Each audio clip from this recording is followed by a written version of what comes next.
Good morning, नमस्कार। मैं अखिल sir RB classes के यूट्यूब चैनल पर आपका पुनः स्वागत करता हूं। आइए आज इन्वायरमेंट का एक नया टॉपिक, एक नया चैप्टर हम लोग क्लियर करते हैं, उसके बारे में जानते हैं। नाम है जैव विविधता, बायोडाइवर्सिटी। नाम क्या है उसका? जैव विविधता, बायोडाइवर्सिटी। ठीक है।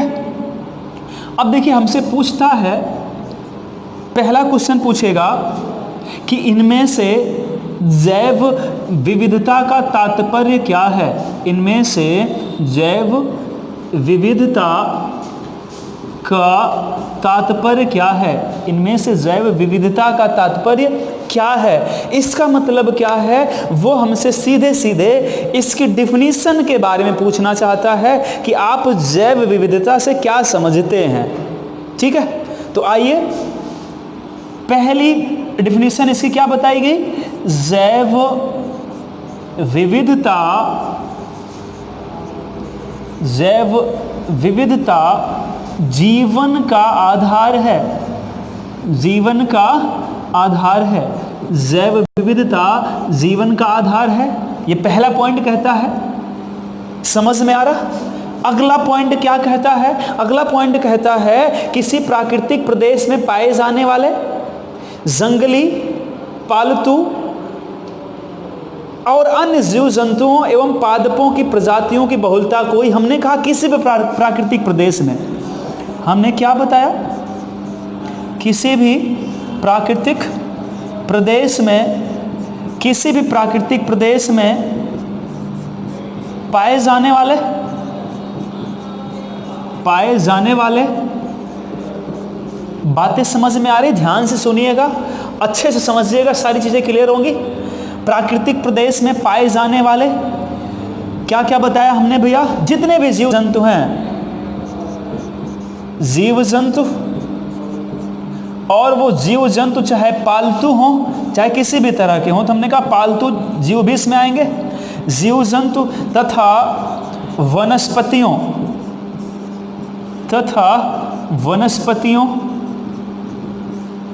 ना के, वनस्पतियों के बहुलता को ही क्या कहते हैं? वनस्पतियों की बहुलता को, वनस्पतियों की बहुलता को क्या बोलेंगे भैया? जैव विविधता। क्या बोलेंगे? जैव विविधता बोलेंगे। बातें समझ में आ रही हैं इतनी? चलिए फिर से देखिएगा, फिर से क्लियर करिएगा। हमने कहा, देखिए नाम से स्पष्ट है, जैव विविधता, जीवों की विविधता ही। सीधे सीधे अगर आप कुछ नहीं बता पा रहे हैं, आपको नहीं समझ में आ रहा हम क्या बताएं क्या बोलें, तो सीधे सीधे बताइए आप कि जीवों के बीच पाई जाने वाली विविधता को ही जैव विविधता कहा जाता है। सपोज दैट, कोई भी आप ले लीजिए भैया, कोई भी पारिस्थितिकी तंत्र आप ले लीजिए, जैसे वन क्षेत्र ले लीजिए। अब उस वन क्षेत्र में एक प्रजाति के जीवों के मध्य कितनी विविधता है? एक प्रजाति की दूसरे प्रजाति से कितनी विविधता, मतलब विविधता है?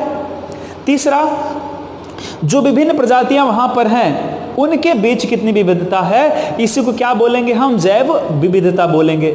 सीधे सीधे दिमाग में कॉन्सेप्ट आप बैठाइएगा कि प्राकृतिक प्रदेश में पाए जाने वाले जीव जंतु, चाहे पालतू हों चाहे किसी भी तरह के हों, प्राकृतिक प्रदेश में पाए जाने वाले जीव जंतु चाहे वो पालतू हों चाहे जंगली हों, समझ पा रहे हैं बात को?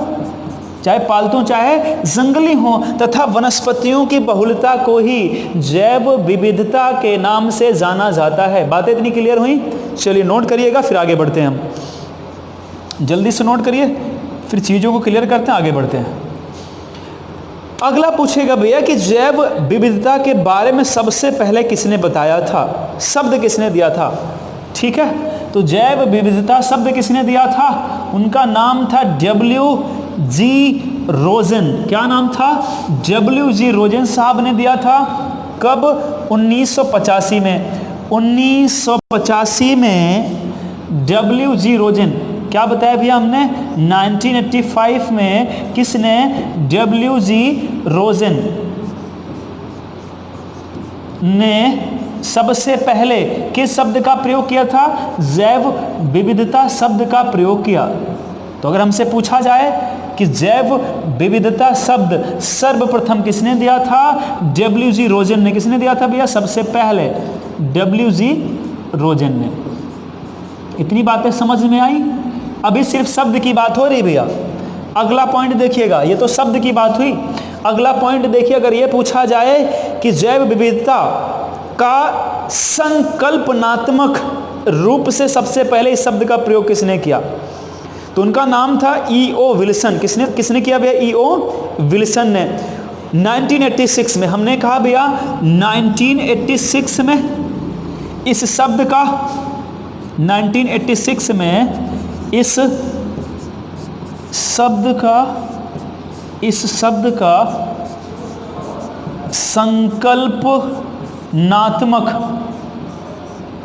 संकल्पनात्मक रूप से प्रथम प्रयोग किसने किया? प्रथम प्रयोग किसने किया? क्या नाम भैया उनका? ई.ओ. विल्सन साहब ने। किसने किया? तो हम लास्ट वाला नाम याद रख लेंगे, विल्सन।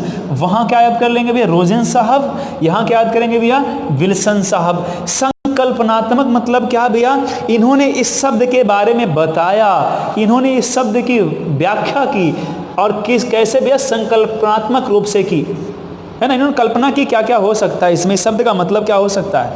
बातें समझ में आ रही हैं? नोट करिएगा दोनों पॉइंट, फिर हम आगे बढ़ते हैं। जल्दी से नोट करिएगा, फिर आगे बढ़ते हैं।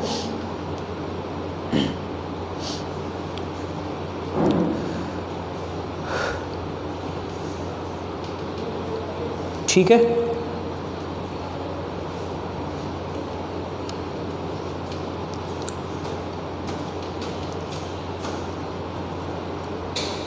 अब इन्होंने ही, जो ई.ओ. विल्सन साहब थे भैया, इन्होंने ही जैविक विविधता शब्द क्या अभी तक दिया जाता था भैया? जैविक विविधता। जैविक विविधता के स्थान पर जैव विविधता शब्द का सुझाव दिया। अगर हमसे पूछा जाए इसका पहले नाम क्या था, तो इसका पहले नाम क्या था भैया? जैविक। क्या नाम था? जैविक विविधता। जैविक विविधता। अब जैविक विविधता से जैव विविधता, जैव विविधता शब्द का सुझाव किसने दिया? इन्होंने ही दिया। शब्द का सुझाव, बातें समझ में आ रही? शब्द का सुझाव किसने दिया भैया? ई.ओ. विल्सन साहब ने दिया। चलिए नोट करिएगा, पूरा जितना पॉइंट बताया गया पूरा नोट करिएगा, फिर आगे बढ़ते हैं।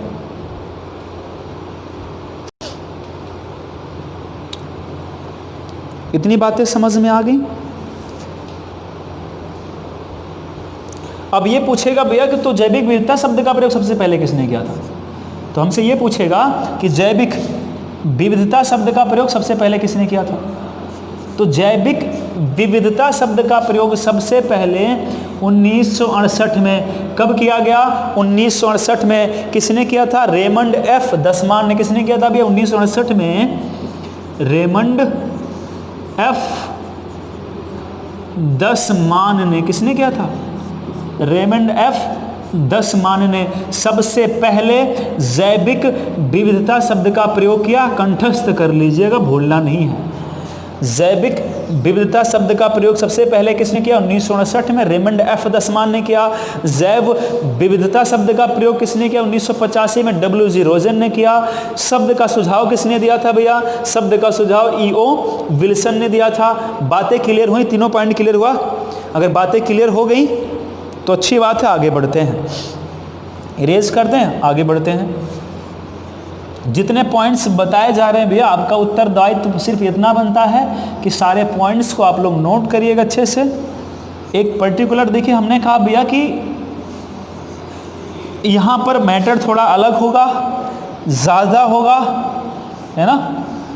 हर चीज़ आपको अतिरिक्त मिलेगी यहाँ पे, तो आप लोग धैर्य रखिएगा, आराम से क्लास करिए, आराम से पढ़िए। कोई जल्दबाजी नहीं है, जल्दबाजी में ही हम सारा काम खराब कर देते हैं, जो कि हमें नहीं करना है।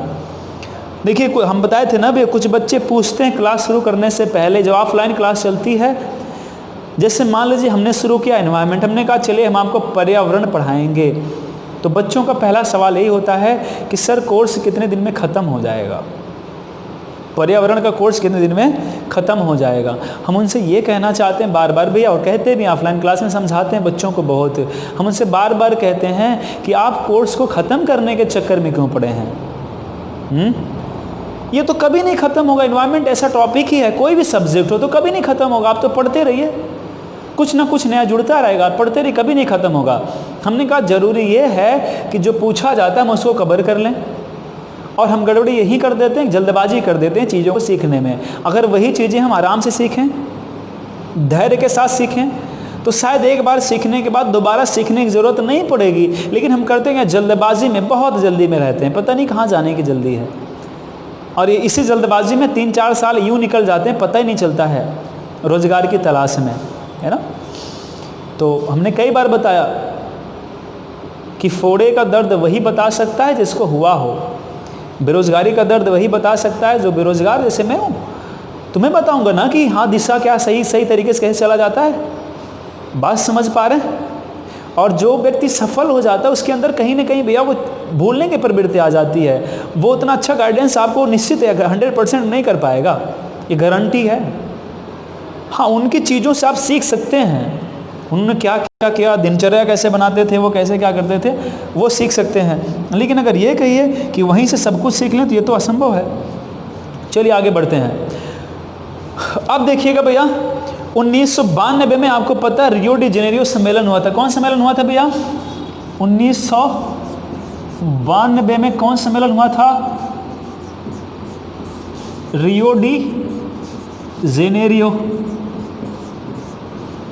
रियो डी जेनेरियो सम्मेलन हुआ था। और इसी सम्मेलन के द्वारा जैव विविधता शब्द को परिभाषित किया गया। इसी सम्मेलन के द्वारा किस शब्द को? जैव विविधता शब्द को परिभाषित किया गया, बात समझ पा रहे हैं?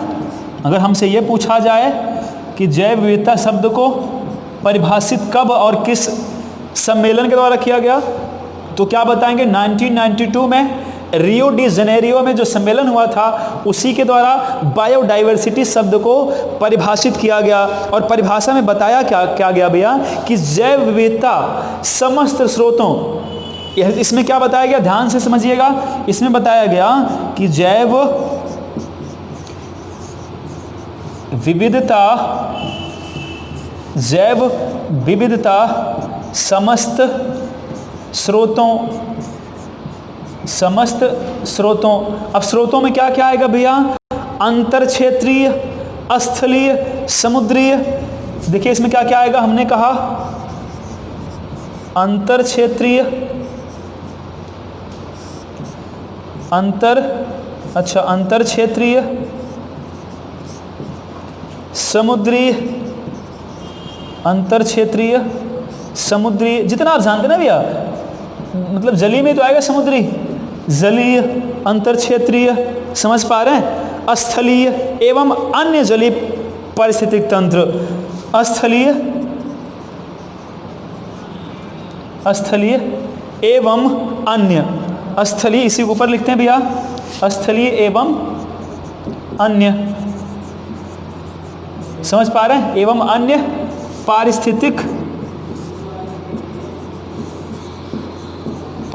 तंत्र, एवं अन्य पारिस्थितिक तंत्र, है ना, के मध्य अंतर और साथ ही उन सभी पारिस्थितिक समूह जिनके ये भाग हैं में पाई जाने वाली विविधताओं को क्या कहते हैं? जैव विविधता। समझ पा रहे हैं? जितने तंत्र मिले उनके मध्य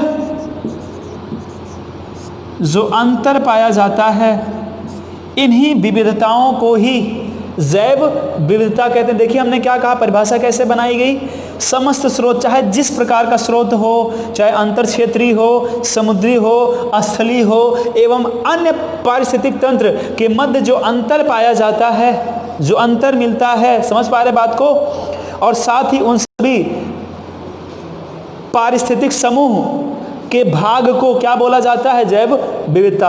अब सीधे सीधे कॉन्सेप्ट दिमाग में बैठा लीजिएगा, अंतर क्षेत्रीय और जलीय, जलीय के अंदर ये भी आ जाएगा, स्थलीय एवं अन्य पारिस्थितिक तंत्र के मध्य जो अंतर पाया जाता है, इन्हीं अंतर को जब हम अलग अलग करके देखना शुरू करते हैं जीवों की विविधता के आधार पर, जीवों के आधार पर, तो वही क्या है, जैव विविधता है। बातें क्लियर हुई?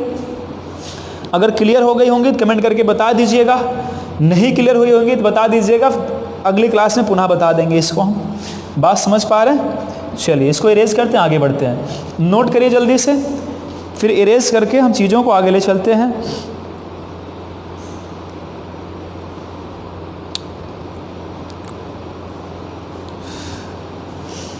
जल्दी से लिखिए, फिर आगे बढ़ते हैं।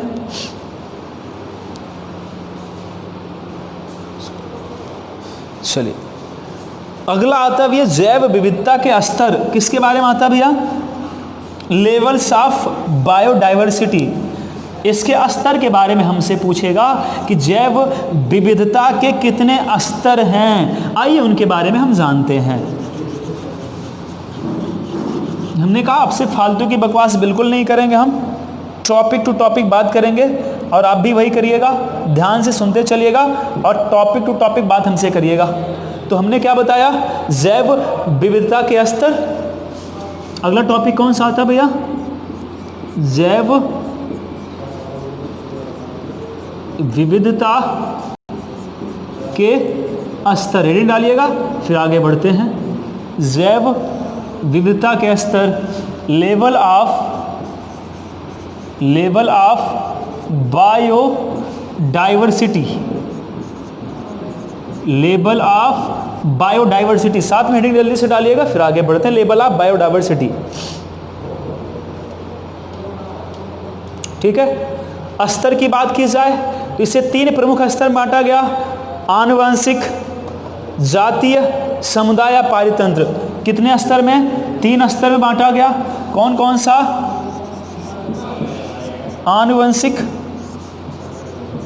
आनुवंशिक, दूसरा कौन सा? जातीय, तीसरा कौन सा? समुदाय, या इसको क्या बोलते हैं? पारितंत्र। क्या बोलते हैं? पारितंत्र। नोट करिए जल्दी से साथ में। हमने कहा कि लेवल ऑफ बायोडाइवर्सिटी की बात की जाए तो हमने कहा आपसे कि ये 3 स्तर बताए गए बायोडाइवर्सिटी के, आनुवंशिक, जातीय, समुदाय या पारितंत्र, इसी को बोला जाता है। अब जो आनुवंशिक है, आनुवंशिक का जो वर्णन किया गया वो जीन के आधार पर, किसके आधार पर किया गया भैया? जीन्स के आधार पर किया गया, जो जीन उनमें पाए जाएंगे। और जो जातीय हैं, जातीय उन जैसे 2 जीव हैं, सपोज दैट 2 जीव हैं, तो उनके बीच में जो अंतर है, जातीय अंतर पाया जाता है ना भैया। सपोज दैट आप छोटा सा एग्जांपल लें, गाय या कोई अन्य जानवर, जैसे मान लीजिए कि बैल या घोड़ा या आप जो गधा, दोनों का अंतर लें भैया, देखिए जातीय अंतर है दोनों में। देखने में तो दोनों हमको लगभग समान से लगते हैं, लेकिन जातीय अंतर है ना। वही जाति भैया अगला लेवल है। समुदाय मतलब क्या होता है? जैसे आप जानते हैं ना कि जब विभिन्न जीव एक दूसरे से इंटरकनेक्टेड हो जाते हैं तब वही क्या हो जाता है? समुदाय हो जाता है। समूह, देखिए अगर आपने हमारा पिछला वीडियो देखा होगा इसके पहले का, तो उसमें हमने क्लियर किया था कि समुदाय और समूह में अंतर क्या। हमने कहा था भैया कि जब एक जीव पर्टिकुलर अपने जाति से ही मतलब रखे तो समूह होता है, जब एक जीव कई जीवों से मतलब रखे, अंतर संबंधित होते हैं, क्या होता है भैया? वो समुदाय होता है। तीनों नोट करिए, फिर आगे बढ़ते हैं। है ये जीन्स के आधार पर होता है, ये जातियों में विविधता के आधार पर, जातियों में विविधता के आधार पर। तीसरा कौन सा? समुदाय परितंत्र ना भैया, समुदाय व परितंत्र के बीच विविधता, मतलब इनके बीच विविधता। जो समुदाय आपने देखा ना, इन दोनों के बीच में विविधता। तो समुदाय और किसके बीच में भैया, और परितंत्र के बीच विविधता। बातें समझ में आ रही? के बीच यहाँ जगह नहीं है, ऊपर कर देते हैं, के बीच विविधता।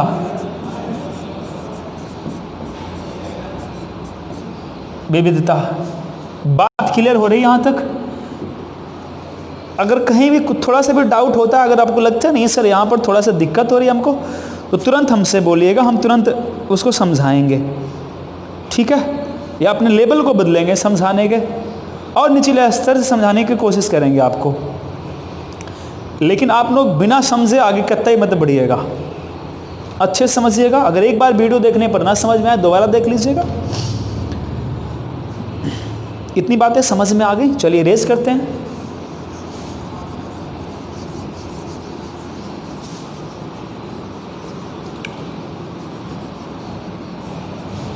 चलिए अगली बात आती भैया जैव विविधता के मापन। जैव विविधता के मापन की बात आती, किसकी बात आती भैया? जैव विविधता का मापन। आइए इसको देखते हैं कैसे करेंगे हम।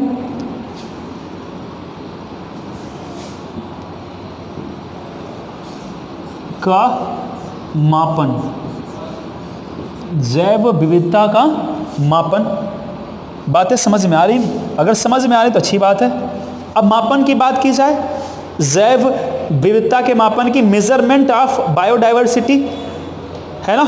अब जैव विविधता के रूप में जाना जाता है भैया जो प्रजातियां होती हैं, विभिन्न प्रकार की प्रजातियां, है ना, उन्हें किसके रूप में जाना जाता है? जैव विविधता के रूप में जाना जाता है। इसके मापन से तात्पर्य प्रजाति की संख्या और उसकी समृद्धि के आकलन से है। मापन मतलब क्या होता है भैया? मापन मतलब क्या होता है? किसी प्रजाति की संख्या, प्रजाति की संख्या, मापन मतलब क्या होता है? प्रजाति की संख्या और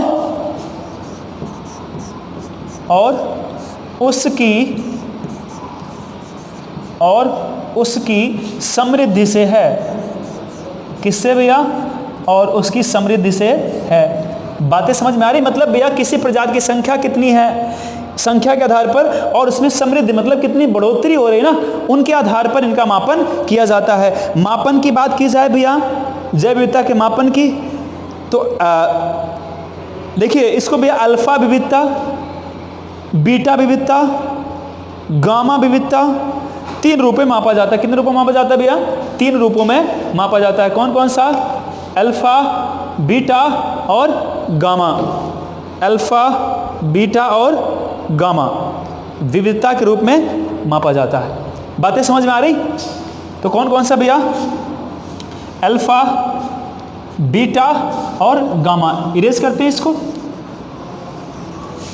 ठीक, अब देखिए मापन की बात हमने की भैया, कौन कौन सा बताया हमने?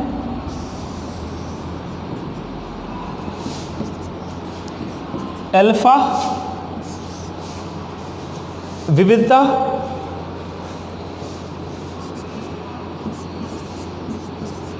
विविधता, दूसरा भैया गामा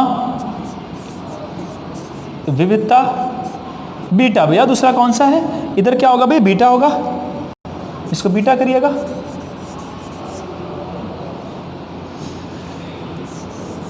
बीटा विविधता, तीसरा कौन सा भैया? गामा विविधता, है ना। अब देखिए यहां से पूछेगा भैया इनमें से जैव विविधता के मापन में प्रयोग की जाने वाली विधि है, दे देगा अल्फा बीटा गामा, एक कोई और कर देगा, डेल्टा उल्टा दे देगा। बात समझ पा रहे हैं? तो अल्फा बीटा गामा इस जैव विविधता के मापन में प्रयोग की जाने वाली विधियां होती हैं। अब अल्फा क्या भैया? अल्फा किसी एक निश्चित क्षेत्र के समुदाय, हमने कहा अल्फा क्या है? किसी निश्चित क्षेत्र के समुदाय। बात समझ पा रहे? समुदाय को भी परितंत्र भी कहा जाता है। समुदाय किसके तहत होता है भैया? अल्फा विधि के तहत किया जाता है। अल्फा विविधता है वो। बीटा क्या होता है भैया? प्रजातियों की संरचनात्मक ना विविधता। बीटा क्या भैया? प्रजातियों की संरचनात्मक विविधता को क्या बोलते हैं? बीटा विविधता बोला जाता है। गामा क्या भैया? जब विविध प्रजातियों के मध्य अंतः संबंध, मतलब भैया विविध प्रजातियों के मध्य अंतः संबंध किस विविधता के द्वारा जाना जाता है? गामा। हमने कहा कि विविध प्रजातियों के मध्य, विविध प्रजातियों के मध्य, विविध प्रजातियों के मध्य कैसा संबंध भैया? अंतः संबंध जो होता है। बात समझ में आ रही? अंतः संबंध ही क्या होता है? गामा विविधता। बात को समझिएगा, साथ में नोट करिएगा। देखिए, हमने आपसे कहा कि अल्फा विविधता क्या होती है? किसी निश्चित क्षेत्र के समुदाय को। बीटा क्या होती है? जो संरचनात्मक ज्ञान जहां से मिल जाए, मतलब संरचनात्मक के आधार पर जब उसे किया जाए, उसका बंटवारा किया जाए, उसका मापन किया जाए। गामा क्या होता है भैया? कि विविध प्रजातियों के मध्य जब अंतः संबंध का ज्ञान प्राप्त हो तो उसे क्या बोलेंगे हम? गामा विविधता के नाम से जाना जाता है। बातें समझ में आ गई? चलिए आगे बढ़ते हैं भैया, चीज़ों को थोड़ा सा आगे लेकर चलते हैं। और अगर पूछा जाए कि जैव विविधता के मापन का उक्त विभाजन जो दिया गया ना, ये किसने दिया था? तो 1972 में आर.एच. हुटेकर ने। ये किसने बताया था भाई इसके बारे में? हमने कहा 1972 में किसने बताया था? आर.एच.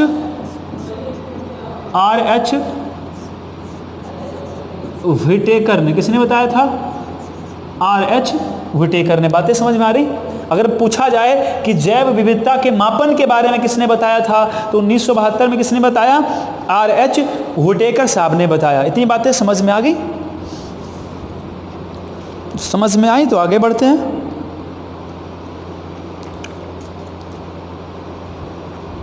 कुछ और चीजों को क्लियर करने का प्रयास करते हैं।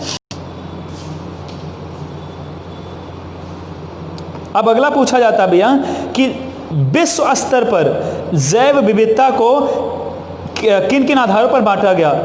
हमने कहा कि विश्व स्तर पर जैव विविधता को किस किस आधार पर बांटा गया? तो संयुक्त राष्ट्र पर्यावरण कार्यक्रम, जिसको बोला जाता है ग्लोबल एनवायरनमेंट आउटलुक के अनुसार पृथ्वी पर पहचानी गई प्रजातियों की श्रेणीवार संख्या है ना के आधार पर जैव विविधता को विश्व स्तर पर भैया कितने भागों में बांटा गया? 4 भागों, मतलब 4 भागों में डिवाइड किया गया।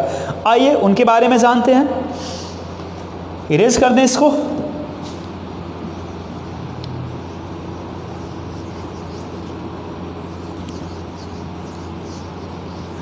ये तो थोड़ा सा हो सकता है भैया आपको चीजें नहीं लग रही हों, थोड़ा ज्यादा भी लग रही हों।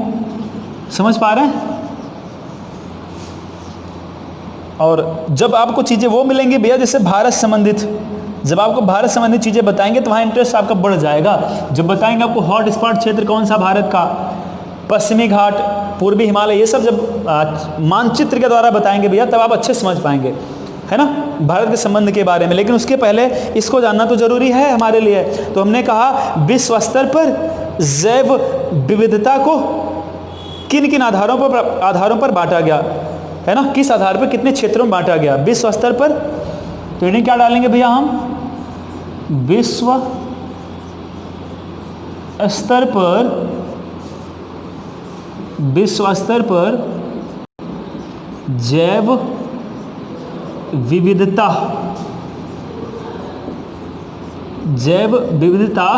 के क्षेत्र बात समझ पा रहे हैं?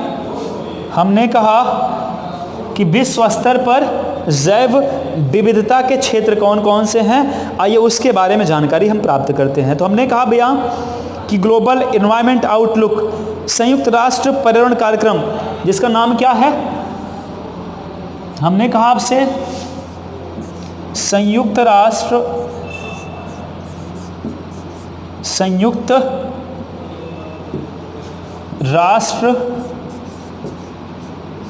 पर्यावरण कार्यक्रम, संयुक्त राष्ट्र पर्यावरण कार्यक्रम, जिसे किस नाम से जाना जाता है? जिसे किस नाम से जाना जाता है भैया? बिल्कुल अभी बताएगा किस नाम से जाना जाता है भैया संयुक्त राष्ट्र पर्यावरण कार्यक्रम को? Global environment outlook. ग्लोबल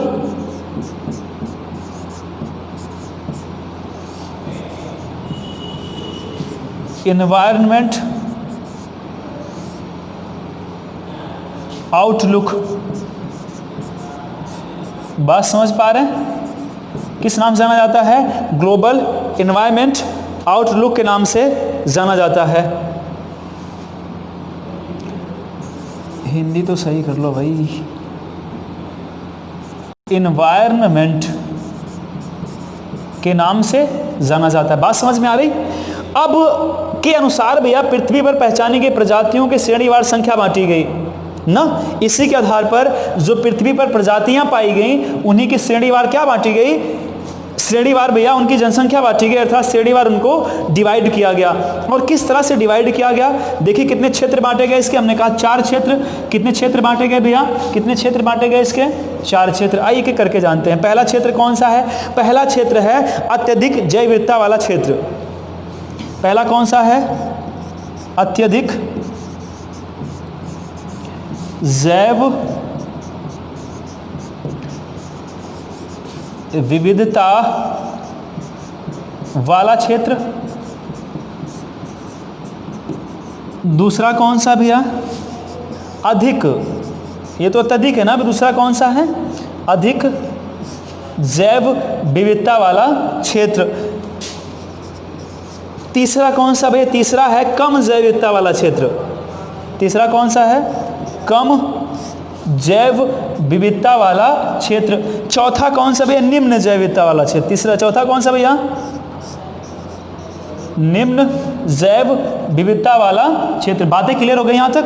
तो हमने कहा कि संयुक्त राष्ट्र पर्यावरण कार्यक्रम ग्लोबल एनवायरनमेंट आउटलुक के द्वारा प्रजातियों की संख्या के आधार पर इसे 4 क्षेत्रों में बांटा गया।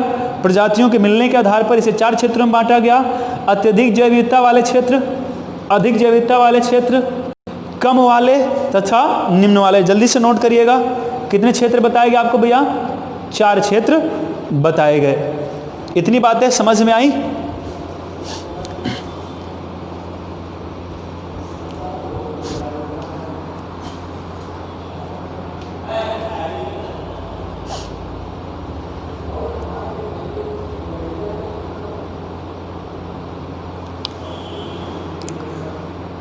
बातें क्लियर हुई भैया? चलिए अब इसमें देखिए भैया पहला कौन सा है? अत्यधिक जैव विविधता वाले क्षेत्र। तो इसमें क्या क्या आएंगे भैया? उष्णकटिबंधीय क्षेत्र आएंगे ना, स्थलीय एवं जलीय। जल्दी नोट करिएगा फिर आगे बताते हैं। हमने कहा इसमें कौन कौन क्षेत्र आएंगे? उष्णकटिबंधीय। बातें समझ पा रहे हैं? दूसरा भैया प्रवाल भित्तीय क्षेत्र और तीसरा आर्द्रभूमि जैव विविधता वाले क्षेत्र। चलिए रेस करते हैं। जो अत्यधिक जैव विविधता वाले क्षेत्र हैं तो पहला कौन सा भैया? हमको वो क्षेत्र याद रखना होगा। पहला कौन सा है? अत्यधिक जैव विविधता वाले क्षेत्र। जैव विविधता वाले क्षेत्र। बात समझ पा रहे हैं? अब इसमें क्या क्या आएंगे भैया? उष्णकटिबंधीय क्षेत्र आएगा और क्या आएगा? प्रवाल भित्ति आएगी और आर्द्रभूमि। क्या क्या आएगा भैया? हमने कहा उष्ण कटिबंधीय क्षेत्र आएगा, उष्ण कटिबंधीय क्षेत्र। दूसरा कौन सा आएगा? हमने कहा भैया प्रवाल भित्ति आएगी। दूसरी कौन सी आएगी? प्रवाल भित्ति आएगी। और तीसरा कौन सा आएगा भैया? आर्द्र भूमि। आर्द्र भूमि वाला क्षेत्र इसमें आएगा। बातें समझ पा रहे हैं? उष्णकटिबंधीय क्षेत्र, प्रवाल भित्र और आर्द्र भूमि वाले क्षेत्र किसमें आएंगे भैया? अत्यधिक जैव विविधता वाले क्षेत्र में। बातें समझ पा रहे हैं? पर्वतीय क्षेत्रों में भैया उच्चतर जो अक्षांश होते हैं की तुलना में निम्नतर अक्षांशों में जैव विविधता अधिक पाई जाती है। अगर यहाँ पर पूछा जाए पर्वतीय क्षेत्र में भैया स्थान कहाँ होगा, तो हमने कहा जो पर्वतीय क्षेत्र होंगे वहाँ पर जो जब ऊंचाई बढ़ती जाएगी, ऊंचाई बढ़ने पर ऊंचाई बढ़ने पर ये विविधता क्या होगी, घटेगी। ऊंचाई बढ़ने पर जैव